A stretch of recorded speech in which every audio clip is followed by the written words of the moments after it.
Imagine that everything you possess is taken away. What little good you're given is cold, tasteless, and without nutrition. That every morning you wake up to the stench of abuse and murder, mass murder. And after endless hours of inhumane, forced labor, you go to bed in the overcrowded conditions of your barrack in terror of being slaughtered in the morning. This is the living nightmare of the victims of the Holocaust. The impetus driving the human will to live is revealed through the power of dreams. During this speech, we'll come to see dreaming, first, as a weapon against death, secondly, as a way of finding your path in life, and thirdly, as an idea machinery that could improve millions of lives. Dreaming gives us hope and helps us survive the impossible. The victims of the Holocaust were deprived of rights, of freedom, and in most cases, of a chance to live. The Nazis made every possible attempt to make them both feel and believe that they are no longer human beings. But no matter what, no one could take away the mind that God gave them. So those people were only left with their thoughts, beliefs, and dreams. And that can either kill you or save you, and it's entirely your choice. Those who dreamed that one day they would defeat death managed to survive. But who taught those people to dare to dream? Did those only speeches to encourage themselves to believe in their dreams and stick to them? No. They listened to their voice within, a thing we rarely do today. Dreaming helps us find happiness as individuals.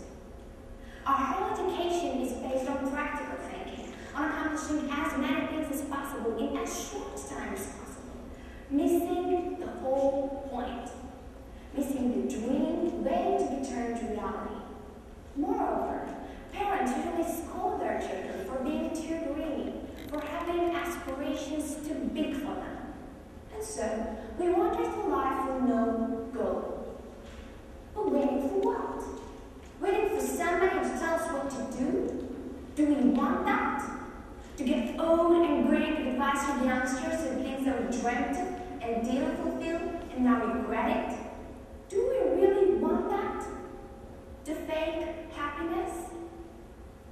Whoever you are, whoever your parents are, and whichever dream you have, don't do that.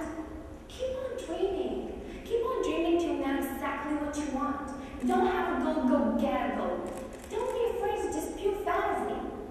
Picasso said it best. Everything you can imagine is real. Dreaming helps us progress as a society. Dream big.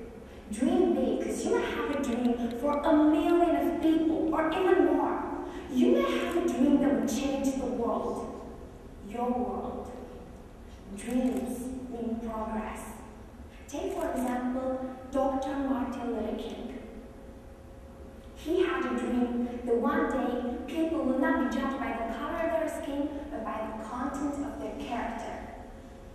Without his dream, maybe today America would still be a country divided by invisible color lines. Dreams mean progress. Without Thomas Edison's dream of the electric light bulb, maybe we would have a darker world. Without Alexander Graham Bell's dream, maybe we would miss each other more and forget about each other easier. But thanks to inventors, philosophers, politicians, people who dreamt of change for better, our lives have improved. To sum up, dreaming is one of the most essential features of mankind. Throughout history, we've seen it save lives in the most impossible scenarios. It helps us to discover our innermost desires and paves the road to happiness. And lastly, it keeps society moving forward in the development of mankind.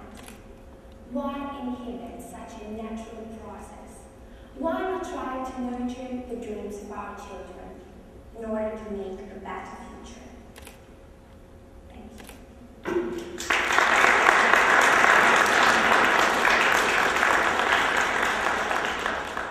I invite the audience to ask me some questions, please.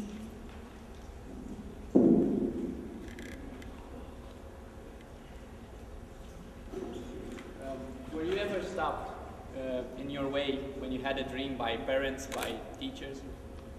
Of course I stopped. I'm a human being. It all depends on our power.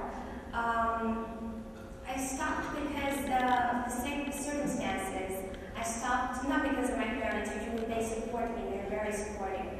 But because of my friends, because I didn't trust me that much. But now I changed something inside myself, and now I trust myself. And I really believe in my dreams, and I hope that I will fulfill all my dreams.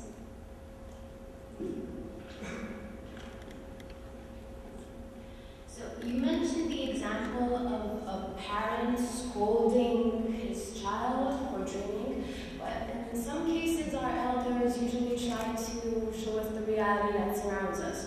So how would you advise a young parent to encourage his child to dream without molding the reality that surrounds us? They should find a limit. They should encourage their children as long as they don't go too far, as long as they don't create a fantasy and live only in their fantasy and believe that all the dreams are possible.